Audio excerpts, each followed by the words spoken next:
വീണു. അപ്പം യോണനെ അവിടെ നോക്കിയിട്ട് അവ കണ്ടില്ല. അപ്പം യോണ കപ്പലിന്റെ അടിത്തട്ടി കിടന്ന് ഉറങ്ങുമായിരുന്നു. അപ്പം കപ്പിത്താൻ വന്ന് വിളിച്ചു, യോണ യോണ എഴുന്നേക്ക് എഴുന്നേക്ക്, ഇപ്പഴേ കാറ്റും മഴ, ഇപ്പഴേ നമ്മൾ മുങ്ങിപ്പോയി ചത്തു പോകുന്നു. അപ്പം യോണ കണ്ണ് തിരിഞ്ഞ് എഴുന്നേറ്റു.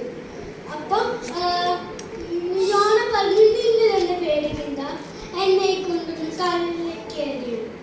അപ്പൊ കടലിലേക്ക് എറിയപ്പോ കാറ്റും മഴയൊക്കെ മാറി. അപ്പൊ വലിയ തിമിംഗലം വന്ന് യോണനെ വീഴ്ത്തി. തിമിംഗലത്തിന്റെ വയറ്റിൽ നിന്ന് 3 പകല് 3 രാത്രി തിമിംഗലത്തിന്റെ വയറ്റിൽ നിന്ന് ഉറങ്ങുമായിരുന്നു. അപ്പൊ ദൈവം യോണയുടെ പ്രാർത്ഥന കേട്ടു. അപ്പൊ ദൈവം തിമിംഗലത്തിൽ പറഞ്ഞു, കരയിൽ പോയി